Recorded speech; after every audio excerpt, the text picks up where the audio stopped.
Hello ಮೈ dear children. So second PUC mathematics exam complete ಆಗಿದೆ ನಿಮ್ಮದು. So ಚೆನ್ನಾಗಾಗಿದೆ ಅಂದ್ಕೊಳ್ತೀನಿ. ಸೊ ಸಾಕಷ್ಟು ಮಕ್ಕಳ ರಿಯಾಕ್ಷನ್ ರೆಸ್ಪಾನ್ಸ್ ಚೆನ್ನಾಗೇ ಇತ್ತು. ಸೊ ಎಕ್ಸಾಮ್ ಕನ್ನಡನೂ ಚೆನ್ನಾಗಿತ್ತು, ಮ್ಯಾಥ್ಸ್ ಎಕ್ಸಾಮ್ ಕೂಡ ಚೆನ್ನಾಗಾಗಿದೆ. ಸೊ ಫಿಸಿಕ್ಸ್ ಎಕ್ಸಾಮ್ ಕೂಡ ಚೆನ್ನಾಗಾಗುತ್ತೆ. ಸೊ ಮೈಂಡಲ್ಲಿ ಇಟ್ಕೊಳ್ಳಿ, ತುಂಬ ಟೆನ್ಷನ್ ಬೇಡ. ಸೊ ಇವಾಗ ಫಿಸಿಕ್ಸ್ ಎಕ್ಸಾಮ್ಗೆ 3 ದಿನ ಬಾಕಿ ಇದೆ. ಹಾಗಿದ್ರೆ ಈ ಫಿಸಿಕ್ಸ್ ಎಕ್ಸಾಮ್ 3 ದಿನದಲ್ಲಿ ನಾವು ಯಾವ ಥರ ಪ್ರಿಪೇರ್ ಆಗಬೇಕು. ಅವ್ರು ಹಿಂದಿ ಬರಿತಾ ಇರೋರಾಗಿದ್ದರೆ ಸೊ ನಿಮಗೆ ಹಾಫ್ ಡೇ ಎಕ್ಸಾಮಲ್ಲೇ ಹೋಗಿಬಿಡುತ್ತೆ. ಸೊ ಅದಾದಮೇಲೂ ಕೂಡ ನಿಮಗೆ 2.5 ಡೇ ಇದೆ. Okay, so don't worry. So ಯಾವ ತರಹ ನಾವು ಸ್ಟಡಿ ಪ್ಲ್ಯಾನನ್ನು ಮಾಡ್ಕೊಂಡ್ಬಿಟ್ಟು 70 ಔಟ್ ಆಫ್ 70 ಸ್ಕೋರ್ ಮಾಡ್ಬೋದು ಅಂತಂದರೆ ಸೊ ಇಟ್ಸ್ ವೆರಿ ಈಸಿ. ಹೇಗೆ ಅಂತ ನಾನು ಹೇಳ್ತಾ ಹೋಗ್ತೀನಿ. ಸೊ ಈ ಒಂದು ಸ್ಟಡಿ ಪ್ಲ್ಯಾನಲ್ಲಿ ನಿಮಗೆ ಚಾಪ್ಟರ್ ವೈಸ್ ಮಾರ್ಕ್ಸ್ ಜೊತೆಗೆ 100% ಸಿಲೆಬಸ್ಸನ್ನು ಹೇಗೆ ಕವರ್ ಮಾಡಬೇಕು, ಸೊ ಟೈಮ್ ಟು ಟೈಮ್ ಯಾವ್ಯಾವ ದಿನ ಎಷ್ಟೆಷ್ಟು ಚಾಪ್ಟರ್ ಓದಬೇಕು, ಎಷ್ಟು ಟೈಮ್ ತೊಗೊಳುತ್ತೆ ಅನ್ನೋದನ್ನು ಹೇಳ್ತೀನಿ. ಜೊತೆಗೆ MCQಗಳನ್ನು ಹೇಗೆ ಕವರ್ ಮಾಡಬೇಕು, ನ್ಯೂಮರಿಕಲ್ಸನ್ನು ಹೇಗೆ ಕವರ್ ಮಾಡ್ಕೊಳ್ಬೇಕು, ಆ್ಯಂಡ್ ಅದಲ್ಲದೆ ಅಷ್ಟೇ ಅಲ್ಲದೆ ಅದೆಲ್ಲ ಮಾಡಿಯೂ ಕೂಡ ನಿಮಗೆ ರಿವಿಷನ್ಗೂ ಕೂಡ ಒಂದು ಫುಲ್ ಡೇ ನಿಮಗೆ ರಿವಿಷನ್ನಿಗೆ ಸಿಗುವಂತಹ ಸ್ಟಡಿ ಟೈಮ್ ಟೇಬಲನ್ನು ನಾನು ನಿಮ್ಗೆ ಇವಾಗ ಹೇಳ್ತಾ ಇದ್ದೀನಿ. So without wasting time let's get started ಅಂತ ಹೇಳ್ತಾ ನಾವು ಸೊ ಬ್ಲೂ ಪ್ರಿಂಟ್ ಅನಾಲಿಸಿಸನ್ನು ನಾನು ಮುಂಚೆ ಕೂಡ ನಿಮಗೆ ಹೇಳಿದ್ದೆ ಪ್ರಿಪ್ರೇಟ್ರಿ ಎಕ್ಸಾಮ್ಗೆ. ಸೊ ಕ್ವಿಕ್ಕಾಗಿ ಹೇಳ್ಬಿಡ್ತೀನಿ ನೋಡಿ. ಎಲೆಕ್ಟ್ರಿಕ್ ಚಾರ್ಜಸ್ ಆ್ಯಂಡ್ ಫೀಲ್ಡ್ಸಿಂದ ನಿಮಗೆ ಆ್ಯಂಡ್ ಎಲೆಕ್ಟ್ರೋಸ್ಟ್ಯಾಟಿಕ್ ಪೊಟೆನ್ಷಿಯಲ್ ಆ್ಯಂಡ್ ಕೆಪಾಸಿಟನ್ಸಿಂದ 2ರಿಂದನೂ ಒಂದು ನ್ಯೂಮರಿಕಲ್, ಅಂದರೆ 2ರಲ್ಲಿ ಯಾವುದಾದ್ರೂ ಒಂದರಿಂದ ನ್ಯೂಮರಿಕಲ್, ಯಾವುದಾದ್ರೂ ಒಂದರಿಂದ ಲಾಂಗ್ ಆನ್ಸರ್ 5 ಮಾರ್ಕ್ದು ಬರುತ್ತೆ. ಬಿಟ್ಟರೆ 3 ಮಾರ್ಕಿಂದು ಬರ್ತಾ ಇದೆ, 2 ಮಾರ್ಕ್ಸ್ದು ಬರ್ತಾ ಇದೆ, ಆ್ಯಂಡ್ 1 ಮಾರ್ಕ್ದು ಬರುತ್ತೆ. ಕರೆಂಟ್ ಎಲೆಕ್ಟ್ರಿಸಿಟಿಯಿಂದ ಕಂಪಲ್ಸರಿ ಒಂದು 5 ಮಾರ್ಕ್ನ ನ್ಯೂಮರಿಕಲ್, ಒಂದು ಲಾಂಗ್ ಆನ್ಸರ್, ಒಂದು 2 ಮಾರ್ಕ್ದು, ಒಂದು 1 ಮಾರ್ಕ್ದು ಬರುತ್ತೆ. ಆ್ಯಂಡ್ ಮೂವಿಂಗ್ ಚಾರ್ಜಸ್ ಆ್ಯಂಡ್ ಮ್ಯಾಗ್ನೆಟಿಸಮ್ಮಿಂದ 2 ಮಾರ್ಕ್ದು ನ್ಯೂಮರಿಕಲ್, 3 ಮಾರ್ಕ್ದು ಒಂದು ಕ್ವಶನು, 5 ಮಾರ್ಕಿಂದು ಲಾಂಗ್, ನೋ ನ್ಯೂಮರಿಕಲ್ಸ್ ಬರಲ್ಲ. ನೆಕ್ಸ್ಟ್ ಮ್ಯಾಗ್ನೆಟಿಸಮ್ ಆ್ಯಂಡ್ ಮ್ಯಾಟ್ರಿಂದ ಕೂಡ ನಿಮಗೆ ಓನ್ಲಿ ಥಿಯರಿ, ನೋ ನ್ಯೂಮರಿಕಲ್ಸ್, 3 ಮಾರ್ಕ್ದೊಂದು ಕ್ವಶನ್ ಬರುತ್ತೆ, ಆ್ಯಂಡ್ 1 ಮಾರ್ಕ್ದು 2 ಬರುತ್ತೆ. ಎಲೆಕ್ಟ್ರೋಮ್ಯಾಗ್ನೆಟಿಕ್ ಇಂಡಕ್ಷನ್ನಿಂದ ನಿಮಗೆ ನ್ಯೂಮರಿಕಲ್ಸ್ ಬರ್ತದೆ, 3 ಮಾರ್ಕ್ದು, 2 ಮಾರ್ಕ್ದು, ಆ್ಯಂಡ್ 1 ಮಾರ್ಕಿಂದ 2 ಕ್ವಶನ್ ಬರುತ್ತೆ. ಆಲ್ಟರ್ನೇಟಿಂಗ್ ಕರೆಂಟಿಂದ ಒಂದು ನ್ಯೂಮರಿಕಲ್ ಬರುತ್ತೆ. ಓಕೆ, ಆ್ಯಂಡ್ ಈಸಿಯಾಗಿರುತ್ತೆ, ಯು ಕ್ಯಾನ್ ಅಟೆಂಪ್ಟ್. ಆ್ಯಂಡ್ 1 ಮಾರ್ಕ್ದು 2 ಬರುತ್ತೆ. ಎಲೆಕ್ಟ್ರೋಮ್ಯಾಗ್ನೆಟಿಕ್ ವೇವ್ಸಿಂದ ನಿಮಗೆ 2 ಮಾರ್ಕ್ದು 1 ಬರುತ್ತೆ, 1 ಮಾರ್ಕ್ದು 1 ಬರುತ್ತೆ. ನೆಕ್ಸ್ಟ್ ರೇ ಮತ್ತು ವೇವ್ ಆಪ್ಟಿಕ್ಸಿಂದ ನಿಮಗೆ ಲಾಂಗ್ ಆನ್ಸರ್ 2ರಿಂದ ಯಾವುದ್ರಲ್ಲಾದರೂ 1ರಿಂದ ಲಾಂಗ್ ಆನ್ಸರ್ ಕೇಳ್ಬೋದು. ಬಟ್ ರೇ ಆಪ್ಟಿಕ್ಸಿಂದ ಒಂದು ನ್ಯೂಮರಿಕಲ್ ಬರುತ್ತೆ, 3 ಮಾರ್ಕ್ದೊಂದು ನ್ಯೂಮರಿಕಲ್ ಬರುತ್ತೆ, 2 ಮಾರ್ಕ್ದೊಂದು ಕ್ವಶನ್ ಬರುತ್ತೆ. ಬಿಟ್ಟರೆ ಇದು 1 ಮಾರ್ಕ್ನ questions. And dual nature of matter ಚಾಪ್ಟ್ರಿಂದ ನಿಮಗೆ 1 ಮಾರ್ಕ್ದು 2 ಬರ್ಬೋದು MCQ ಅಥವಾ ಫಿಲ್ ಇನ್ ದ ಬ್ಲ್ಯಾಂಕ್ಸಲ್ಲಿ, ಆ್ಯಂಡ್ 3 ಮಾರ್ಕ್ದೊಂದು ಕೇಳ್ಬೋದು. ಇಲ್ವಾ ಇವೆರಡನ್ನೂ ಬದಲು ನಿಮಗೆ ಒಂದು 5 ಮಾರ್ಕ್ನ ನ್ಯೂಮರಿಕಲನ್ನು ಕೂಡ ಕೇಳ್ಬೋದು. ನೆಕ್ಸ್ಟ್ ಆ್ಯಟಮ್ಸು ನ್ಯೂಕ್ಲಿಯೈಯಿಂದ ನಿಮಗೆ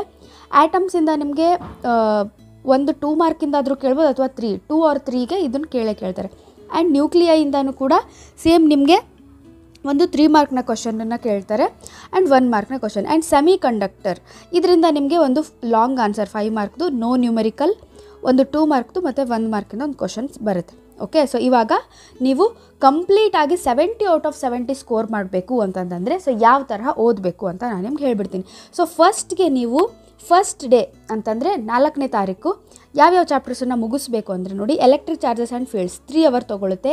ಬೆಳಿಗ್ಗೆ 8ರಿಂದ 11 ಗಂಟೆಗೆ ಅದನ್ನು ಮುಗಿಸ್ಕೊಳ್ಳಿ. ಎಲೆಕ್ಟ್ರೋಸ್ಟ್ಯಾಟಿಕ್ ಪೊಟೆನ್ಷಿಯಲ್ 3 ಅವರ್ ತೊಗೊಳುತ್ತೆ, 11 to 1 PM ಮುಗಿಸ್ಕೊಳ್ಳಿ. ಅದಾದಮೇಲೆ 1 to 2 o'clock ನಿಮಗೆ ಲಂಚ್ ಬ್ರೇಕನ್ನು ತೊಗೊಳ್ತೀರಾ. ಅದಾದಮೇಲೆ 1 ಅವರ್ ಒಂದು ನ್ಯಾಪನ್ನು ತೊಗೊಳ್ಳಿ, ಅಂತಂದರೆ ಸ್ವಲ್ಪ ನಿದ್ದೆ ಮಾಡಿ. ಯಾಕಂತಂದರೆ ಸೊ 2 ಚಾಪ್ಟರ್ಸ್ ತುಂಬ ಹೈ ವೇಟೇಜ್ ಹೆವಿ ಆಗಿರೋದ್ರಿಂದ ಸೊ 1 ಅವರ್ ಬ್ರೇಕ್ ತೊಗೊಳ್ಳಿ. ಅದಾದಮೇಲೆ ನೆಕ್ಸ್ಟ್ 3 to 6 PM ನೀವೇನು ಮಾಡಿ ಅಂತಂದರೆ 3 hour ಓಕೆ ಕರೆಂಟ್ ಎಲೆಕ್ಟ್ರಿಸಿಟಿಯನ್ನು ಓದ್ಕೊಳ್ಳಿ. ನೆಕ್ಸ್ಟ್ ಆ್ಯಟಮ್ಸ್ ಮತ್ತು ನ್ಯೂಕ್ಲಿಯಾಗೆ 1 ಅವರ್ ತೊಗೊಂಡು ಕಂಪ್ಲೀಟ್ ಮಾಡ್ಕೊಳ್ಳಿ. ಸೊ ರಾತ್ರಿ ಊಟಕ್ಕೆ ಮೊದಲು ನಿಮಗೆ ಈ 5 ಚಾಪ್ಟರ್ಸ್ ಕಂಪ್ಲೀಟ್ ಆಗಿರುತ್ತೆ. ಸೊ ಊಟ ಆದಮೇಲೆ ನೀವೇನು ಮಾಡಬೇಕಂತಂದರೆ, ಊಟ ಆದಮೇಲೆ ನಾವು ಓದೋಕೆ ಕೂತ್ಕೊಂಡ್ರೆ ನಿದ್ದೆ ಬರುತ್ತೆ. ಸೊ ನೀವೇನು ಮಾಡಬೇಕಂದ್ರೆ ಈ 4 ಚಾಪ್ಟರ್ಸ್ ನೋಡಿ, 5 ಮಾರ್ಕಿನ ನ್ಯೂಮರಿಕಲ್ಸ್ ಈ 3 ಚಾಪ್ಟರಿಂದ ಬರುತ್ತೆ, ಆ್ಯಂಡ್ ನ್ಯೂಕ್ಲಿಯಿಂದ 3 ಮಾರ್ಕ್ದೊಂದು ನ್ಯೂಮರಿಕಲ್ ಬರುತ್ತೆ. ಸೊ ಇಷ್ಟೊತ್ತುವರೆಗೂ ನೀವೇನು ಮಾಡಿರ್ತೀರಾ ಅಂತಂದರೆ ಥಿಯರಿ ಪಾರ್ಟನ್ನು ಓದ್ಬಿಟ್ಟಿರ್ತೀರ.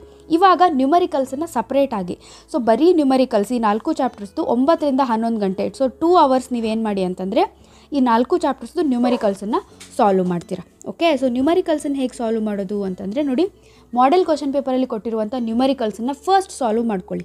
ಓಕೆ, ಸೊ ಸಾಲ್ವ್ ಮಾಡಿರುವಂಥ ವೀಡಿಯೋಸ್ ಅವೈಲೇಬಲ್ ಇರುತ್ತೆ ಚಾನಲಲ್ಲಿ, ನನ್ನ ಚಾನಲಲ್ಲಿ ಇಲ್ಲ, ಬೇರೆ ಚಾನಲ್ಸಲ್ಲಿ ಇರುತ್ತೆ. ಸಾಲ್ವ್ ಮಾಡಿರುವಂಥದ್ದನ್ನು ನೋಡ್ಕೊಳ್ಳಿ. I'll try to provide the numericals questions, ನ್ಯೂಮರಿಕಲ್ಗೆ ಇಂಪಾರ್ಟೆಂಟ್ ಯಾವ್ಯಾವ ಟಾಪಿಕ್ಕಿಂದ ಬರುತ್ತೆ ಅಂಥೇಳಿ ನಾನು ಪ್ರೊವೈಡ್ ಮಾಡೋದಕ್ಕೆ ಟ್ರೈ ಮಾಡ್ತೀನಿ ನ್ಯೂಮರಿಕಲ್ ಕ್ವಶನ್ಸನ್ನು. ಅದಕ್ಕೂ ಮುಂಚೆ ಸ್ವಲ್ಪ ಥಿಯರಿಯನ್ನು ನೀಟಾಗಿ ನೋಡ್ಕೊಳ್ಳಿ. ನೆಕ್ಸ್ಟ್ ಅದಾದಮೇಲೆ ನಿಮಗೆ 5ನೇ ತಾರೀಕು. ಓಕೆ, ಸೊ ನೀವು ಇವಾಗ ಹಿಂದಿ ಎಕ್ಸಾಮ್ ಬರೆದಿರುವಂಥ ಮಕ್ಕಳು ಕೇಳ್ಬೋದು. ಸೊ ನಮ್ಮ 8 ಗಂಟೆಗೆ ಹೇಗೆ ಓದೋಕ್ಕಾಗುತ್ತೆ, ನಾವು 8 ಗಂಟೆಗೆ ಹಿಂದಿ ಎಕ್ಸಾಮ್ ಬರೀದಿರ್ತೀವಿ ಅಂತೇಳಿ.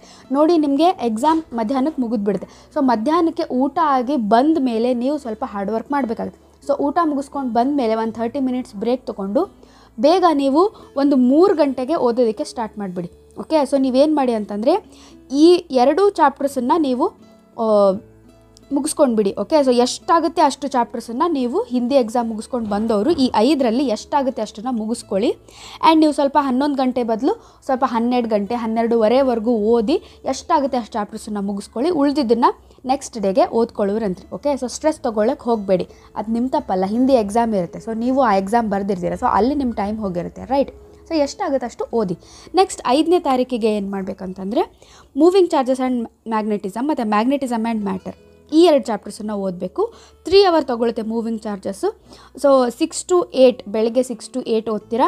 ಅದಾದಮೇಲೆ 8 to 9 ನಿಮಗೆ ಬ್ರೇಕ್ಫಾಸ್ಟು ಸ್ನಾನ ಅದಕ್ಕೆ 1 ಅವರ್ ಹೋಗುತ್ತೆ. ಅದಾದಮೇಲೆ 9 to 10 ಮುಗಿಸ್ತೀರಾ. ನೆಕ್ಸ್ಟ್ ಮ್ಯಾಗ್ನೆಟಿಸಮ್ ಆ್ಯಂಡ್ ಮ್ಯಾಟ್ರಿಗೆ 1.5 ಅವರ್ ತೊಗೊಳ್ಳಿ. 10 to 11:30 ಮುಗಿಯುತ್ತೆ. ನೆಕ್ಸ್ಟ್ ಅದಾದಮೇಲೆ ಆಲ್ಟರ್ನೇಟಿಂಗ್ ಕರೆಂಟ್ ಮತ್ತು EM ವೇವ್ಸ್ 1.5 ಅವರ್ ತೊಗೊಳ್ಳಿ. ಯಾಕೆ ನಾನು ಇದಕ್ಕೆ ಬರೀ 1.5 ಅವರ್ ಕೊಟ್ಟಿದ್ದೀನಿ ಅಂತಂದರೆ ಆಲ್ಟರ್ನೇಟಿಂಗ್ ಕರೆಂಟಲ್ಲಿ ನಿಮಗೆ 1 ಮಾರ್ಕ್ಸ್ದು ಬಿಟ್ಟರೆ 5 ಮಾರ್ಕ್ನ ನ್ಯೂಮರಿಕಲ್ನೇ ಮಾತ್ರ ಕೇಳೋದು. ಓಕೆ, ಆ್ಯಂಡ್ EM ವೇವ್ಸು ತುಂಬ ಸಿಂಪಲ್ ಆಗಿದೆ. ಓಕೆ, ಸೊ ಹಾಗಾಗಿ 1.5 ಅವರಲ್ಲಿ ನೀವು ಜಸ್ಟ್ ಥಿಯರಿ ಪಾರ್ಟನ್ನು ಮುಗಿಸ್ಕೊಂಡ್ರೆ ಸಾಕು. ನ್ಯೂಮರಿಕಲ್ಸ್ಗೆ ನಿಮಗೆ ಸಪ್ರೇಟಾಗಿ ನಾನು ಟೈಮ್ ಹೇಳ್ತೀನಲ್ಲ ಆವಾಗ ನೋಡ್ಕೊಳ್ಳೋರಂತ್ರಿ. ಓಕೆ, ಸೊ 11:30 to 1ಗೆ ಮುಗೀತು. ಅದಾದಮೇಲೆ ಸೇಮ್ ಅಗೇನ್ 1 to 2 ನೀವು ಲಂಚ್ ಮಾಡ್ತೀರಾ. ಅದಾದಮೇಲೆ 1 ಅವರ್ ನ್ಯಾಪ್, ಸ್ವಲ್ಪ ನಿದ್ದೆ ಮಾಡ್ತೀರಾ. ನೆಕ್ಸ್ಟ್ ಅದಾದಮೇಲೆ ಎದ್ದು 3ರಿಂದ 6 ಗಂಟೆವರೆಗೂ ಸೆಮಿ ಕಂಡಕ್ಟರ್ಸನ್ನು ಕಂಪ್ಲೀಟ್ ಮಾಡಿ. ಓನ್ಲಿ ಥಿಯರಿ ಪಾರ್ಟ್ ಇರುತ್ತೆ, 3 ಅವರಲ್ಲಿ ಮುಗ್ದೋಗುತ್ತೆ. Next dual nature of matter ಚಾಪ್ಟರ್ನ 1 ಅವರ್ ತೊಗೊಂಡ್ಬಿಟ್ಟು 7 to 8ಗೆ ಮುಗಿಸ್ಬಿಡಿ. ಓಕೆ, ಸೊ ಊಟಕ್ಕಿಂತ ಮುಂಚೆ ಅಗೇನ್ ನಿಮ್ಮದು 5 ಚಾಪ್ಟರ್ಸ್ ಮುಗೀತು. ಅದಾದಮೇಲೆ 1 ಅವರ್ ಊಟಕ್ಕೆ ಬಿಟ್ಟು ಸೊ ಅದಾದಮೇಲೆ ಗ್ಯಾಪ್ ತೊಗೊಂಡಿರ್ತೀರ. ಸೊ 9 to 11 2 ಅವರ್ಸ್ ನೀವು ಅಗೇನ್ ನ್ಯೂಮರಿಕಲ್ಸ್ ಮಾಡಬೇಕು. ಸೊ ಯಾವ್ಯಾವ ಚಾಪ್ಟರ್ಸಿಂದ ಇದೆ, ಆಲ್ಟರ್ನೇಟಿಂಗ್ ಕರೆಂಟಿಂದ ಕಂಪಲ್ಸರಿಯಾಗಿ 5 ಮಾರ್ಕ್ಸ್ ಒಂದು ನ್ಯೂಮರಿಕಲ್ ಬರುತ್ತೆ. ಆ್ಯಂಡ್ ಡುವಲ್ ನೇಚರಿಂದನೂ 5 ಮಾರ್ಕ್ಸ್ ಒಂದು ನ್ಯೂಮರಿಕಲ್ ಬರುತ್ತೆ. ಓಕೆ, ಸೊ ಹಾಗಾಗಿ ನಿಮಗೆ ಕರೆಂಟ್ ಎಲೆಕ್ಟ್ರಿಸಿಟಿ ಇದರಲ್ಲಿ ನ್ಯೂಮರಿಕಲ್ಸನ್ನು ಕರೆಂಟ್ ಎಲೆಕ್ಟ್ರಿಸಿಟಿ ನ್ಯೂಮರಿಕಲನ್ನು ನಾವು ಗ್ಯಾರಂಟಿ ತೊಗೊಳಕ್ಕಾಗಲ್ಲ. ಬಿಕಾಸ್ ಅದು ತುಂಬ ಡಿಫಿಕಲ್ಟ್ ಇರುತ್ತೆ ಅದರಿಂದ ಬರೋ ನ್ಯೂಮರಿಕಲ್ಸು. ಸೊ ಹಾಗಾಗಿ ನೀವು ನ್ಯೂಮರಿಕಲ್ಸ್ಗೋಸ್ಕರ ಇವೆರಡು ಚಾಪ್ಟರಿಂದ ಯಾವುದಾದ್ರೂ ಒಂದು ನ್ಯೂಮರಿಕಲ್ ಮಾತ್ರ ಬರುತ್ತೆ, 2 ಚಾಪ್ಟರಿಂದ 1 ಬರುತ್ತೆ. ಸೊ ಹಾಗಾಗಿ ನೀವು 4ನೇ ತಾರೀಕು ಓದಿರುವಂಥದ್ರಲ್ಲಿ 1 ನ್ಯೂಮರಿಕಲ್ ಮಾತ್ರ ನಿಮ್ಮದು 5 ಮಾರ್ಕ್ದು ಕವರ್ ಆಗಿತ್ತು. ಇನ್ನೊಂದು 5 ಮಾರ್ಕ್ನ ನ್ಯೂಮರಿಕಲ್ ಕವರ್ ಆಗಬೇಕಂದ್ರೆ ನೀವೇನು ಮಾಡಿ, ಆಲ್ಟರ್ನೇಟಿಂಗ್ ಕರೆಂಟು ಮತ್ತು ಡುವಲ್ ನೇಚರ್ ಆಫ್ ಮ್ಯಾಟ್ರಿಂದ ನೀವು ಕಂಪಲ್ಸರಿಯಾಗಿ ನ್ಯೂಮರಿಕಲ್ ಸಾಲ್ವ್ ಮಾಡಬೇಕಾಗುತ್ತೆ. ಸೊ ನಿಮಗೆ ಅವಾಗ 3 ಆಪ್ಷನ್ಸ್ ಸಿಕ್ತು. 3ರಲ್ಲಿ ಯಾವುದಾದ್ರೂ 2ನ್ನು ನೀವು ಆರಾಮಾಗಿ ಮಾಡ್ತೀರಾ. ಸೊ ಈಸಿಯಾಗಿರುತ್ತೆ ಆಲ್ಟರ್ನೇಟಿಂಗ್ ಕರೆಂಟ್ ಮತ್ತು dual nature numericals. So you can solve them. Okay, next 6ನೇ ತಾರೀಕು ಏನು ಮಾಡಬೇಕು ಅಂತಂದರೆ, ಸೊ ನೀವು ರೇ ಆಪ್ಟಿಕ್ಸು, ವೇವ್ ಆಪ್ಟಿಕ್ಸು ಮತ್ತು EMI ಓದ್ತೀವಿ ಅಂತಂದರೆ ನೀವು ಓದಬಹುದು. ಇಲ್ಲ ನಾವು ಜಸ್ಟ್ ಅದರದ್ದು MCQs ಮಾತ್ರ ನೋಡ್ಕೊಳ್ತೀವಿ ಅಂತಂದರೆ ಕ್ವಶನ್ ಬ್ಯಾಂಕಿಂದ ಒಂದು 45 ಮಿನಿಟ್ಸ್ ಅಂದರೆ ಒಂದೊಂದಕ್ಕೂ 15 ಮಿನಿಟ್ ತರಹ ಕೊಟ್ಟು ಜಸ್ಟ್ MCQಸನ್ನು ಮಾತ್ರ ನೋಡ್ಕೊಳ್ಳಿ ಕ್ವಶನ್ ಬ್ಯಾಂಕಿಂದ. ಓಕೆ, ಇಲ್ಲ ನಾವು ಅದನ್ನು ಓದಿದ್ದೀವಿ. ಸೊ ಇದನ್ನು ಯಾರು ಸೆಲೆಕ್ಟ್ ಮಾಡ್ತಾರೆ ಅಂತಂದರೆ, ಸೊ ನೀವು ಮೊದಲು ನೀಟಾಗಿ ಈ 2 ಚಾಪ್ಟರ್ಸ್ ಆಪ್ಟಿಕ್ಸನ್ನು ಮೊದಲೇ ಟಚ್ ಮಾಡಿರೋರು, ಕಾನ್ಫಿಡೆನ್ಸ್ ಇರುವಂಥವ್ರು ಇದನ್ನು ಇವಾಗ ಟಚ್ ಮಾಡಿ. ಇಲ್ಲ ನಾವು ಇವಾಗಿಂದ ಶುರು ಮಾಡ್ತೀವಿ ಅಂತಂದರೆ so don't start. Okay, so ನೀವೇನು ಮಾಡಿ ಓನ್ಲಿ MCQಸನ್ನು ಮಾತ್ರ ನೋಡ್ಕೊಳ್ಳಿ. ಇಲ್ಲ ನಾವು ಕಾನ್ಫಿಡೆನ್ಸ್ ಇದೆ ಓದ್ತೀವಿ ಅಂತಂದರೆ ಸೊ 1 ಅವರ್ದು 1 ಶಾರ್ಟ್ ವೀಡಿಯೋಸ್ಗಳನ್ನು ನೋಡ್ಕೊಳ್ಳಿ. ಇಲ್ಲ ನಾವು ವಿಲ್ ಗಿವ್ ದ ಟ್ರೈ, ನಮಗೆ ಟೈಮ್ ಇದೆ ಅಂತ ಅನ್ನೋರು ಆದರೆ ನೀವು ಕೂಡ 1 ಶಾರ್ಟ್ ವೀಡಿಯೋಸನ್ನು ನೋಡಿ. ಓಕೆ, ಸೊ 1 ಅವರ್ದು 1 ಶಾರ್ಟ್ ವೀಡಿಯೋಸನ್ನು ನೋಡಿ ಬೆಳಗ್ಗೆ 10 ಗಂಟೆಗೆ ಮುಗಿಸ್ಬಿಡ್ಬೇಕು. ಎಲ್ಲ ಕಂಪ್ಲೀಟ್ 100% ಫಿಸಿಕ್ಸ್ ಸಿಲೆಬಸ್ 10 ಗಂಟೆಗೆ ಮುಗ್ದೋಯ್ತು. ಅದಾದಮೇಲೆ 45 ಮಿನಿಟ್ಸ್ MCQಸನ್ನು ನೋಡ್ತೀರಾ. ಓಕೆ, ಸೊ ನೆಕ್ಸ್ಟ್ ಅದಾದಮೇಲೆ ನೀವು ರಿವಿಷನ್ ಸ್ಟಾರ್ಟ್ ಆಗುತ್ತೆ. ಸೊ ರಿವಿಷನ್ ಹೇಗೆ ಮಾಡ್ತೀರಾ, ಬೆಳಿಗ್ಗೆ 11ರಿಂದ 12 ಗಂಟೆವರೆಗೂ ಫಸ್ಟ್ ಚಾಪ್ಟರ್ ಆಯಿತಾ. ನೆಕ್ಸ್ಟ್ 12ರಿಂದ 1 ಗಂಟೆ ಸೆಕೆಂಡ್ ಚಾಪ್ಟರ್. ಸೊ ಈ ರೀತಿಯಾಗಿ ನೀವು ಚಾಪ್ಟರ್ಸನ್ನು ಕಂಪ್ಲೀಟ್ ಮಾಡ್ತಾ ಹೋಗ್ತೀರಾ. ಓಕೆ, ಸೊ ಯಾವ್ಯಾವ ಚಾಪ್ಟರ್ ಕೊಟ್ಟಿದ್ದೀನಲ್ಲ ನಾನಿಲ್ಲಿ ಈ ಚಾಪ್ಟರ್ಗಳನ್ನು ಕಂಪ್ಲೀಟ್ ಮಾಡ್ತಾ ಹೋಗಿ ಈ ಟೈಮ್ಗೆ. ಓಕೆ, ಸೊ ನೋಡಿ ಬೇಕಿದ್ದರೆ ನೀವು ಸ್ಕ್ರೀನ್ಶಾಟನ್ನು ತೊಗೊಳ್ಳಿ ಇದ್ರದ್ದು ಎಷ್ಟೆಷ್ಟು ರಿವಿಷನ್ನಿನ ಟೈಮಿಂಗ್ ಇದು ಆಯಿತಾ. ಸೊ ಅಗೇನ್ ರಾತ್ರಿ 11 ಗಂಟೆಗೆ ಕಂಪ್ಲೀಟಾಗಿ ಎಲ್ಲ ಚಾಪ್ಟರ್ಸು ರಿವಿಷನ್ ಆಗಿ ಹೋಗಿದೆ. ಓಕೆ, ಆ್ಯಂಡ್ ಸೊ ಲಾಸ್ಟ್ಗೆ ಏನು ಮಾಡ್ತೀರಾ ಅಂತಂದರೆ, ಸೊ ಪ್ರತಿಯೊಂದು ಚಾಪ್ಟರ್ ಮೇಲೂ ಕೂಡ ಕ್ವಶನ್ ಬ್ಯಾಂಕ್ ಏನು ರಿಲೀಸ್ ಮಾಡಿದ್ದಾರೆ ಬೋರ್ಡಿಂದ, ಸೊ ಅದಕ್ಕೆ 10 ಮಿನಿಟ್ಸ್ ಪ್ರತಿಯೊಂದಕ್ಕೂ 10 ನಿಮಿಷದಂಗೆ ಕೊಟ್ಟು ನೀವು MCQಗಳನ್ನು ನೋಡ್ಕೊಳ್ಳಿ. ಕ್ವಶನ್ ಬ್ಯಾಂಕಲ್ಲಿ ಕೊಟ್ಟಿರುವಂತಹ ಪ್ರತಿ ಚಾಪ್ಟರ್ಗೂ 10 ನಿಮಿಷ ಸಪ್ರೇಟ್ ಆಗಲ್ಲ. ಇದೇ 11 to 12 ಟೈಮ್ ಏನಿದೆ ನೀವೀಗಾಗಲೇ ಓದಿದ್ದೀರಾ, ರಿವಿಷನ್ ಮಾಡ್ತಿದ್ದೀರಾ. ಸೊ ರಿವಿಷನ್ಗೆ ಬಹಳ ಟೈಮ್ ತೊಗೊಳ್ಳಲ್ಲ. ಸೊ ಇದರಲ್ಲೇನೆ ನೀವೇನು ಮಾಡಿ 50 ಮಿನಿಟ್ಸ್ ಅದನ್ನು ರಿವೈಸ್ ಕಂಪ್ಲೀಟ್ ಮಾಡಿಕೊಂಡು ಪ್ಲಸ್ 10 ಮಿನಿಟ್ ಏನು ಮಾಡಿ ಅಂತಂದರೆ MCQನ ನೋಡ್ಕೊಳ್ಳಿ. ಪ್ರತಿಯೊಂದಕ್ಕೂ 1 ಅವರ್ ಇರೋದು ಎಲ್ಲ ಕಡೆಯೂ. ಆ್ಯಂಡ್ ಹಾಫ್ ಆನ್ ಅವರ್ ಇರೋದಕ್ಕೆ ನಾನು ಯಾಕೆ ಹಾಫ್ ಆನ್ ಅವರ್ ಕೊಟ್ಟಿರ್ತೀನಿ ಅಂದರೆ ಆ ಚಾಪ್ಟರ್ ಚಿಕ್ಕದಿರುತ್ತೆ, ಅದಕ್ಕೆ ನಾನು ಹಾಫ್ ಆನ್ ಅವರ್ ಕೊಟ್ಟಿರ್ತೀನಿ. ಓಕೆ, ಸೊ ಹಾಗಾಗಿ 20 ಮಿನಿಟ್ಸ್ ರಿವಿಷನ್ ಮಾಡಿಬಿಟ್ಟು 10 ಮಿನಿಟ್ ಅಗೇನ್ MCQಸ್ಗಳನ್ನು ನೋಡ್ಕೊಳ್ಳಿ. ಓಕೆ, ಸೊ ಈ ರೀತಿಯಾಗಿ ನೀವು ಕಂಪ್ಲೀಟಾಗಿ 100% ಸಿಲೆಬಸ್ಸನ್ನು ಕವರ್ ಮಾಡಿ ನೀವು ಈಸಿಯಾಗಿ 70 ಔಟ್ ಆಫ್ 70 ತೊಗೊಳ್ಬಹುದು. ಓಕೆ, ಸೊ ನಿಮಗೆ ಐ ಹೋಪ್ ನಿಮಗೆ ಕ್ಲಿಯರ್ ಆಗಿದೆ ಅಂದ್ಕೊಳ್ತೀನಿ. ಸೊ ಈ 3 ದಿನಾನ ವೇಸ್ಟ್ ಮಾಡ್ದಂಗೆ ನೀಟಾಗಿ ಪ್ರಾಪರ್ ಪ್ಲ್ಯಾನಿಂಗನ್ನು ಮಾಡಿಕೊಂಡು ಓದೋದಕ್ಕೆ ಸ್ಟಾರ್ಟ್ ಮಾಡಿ.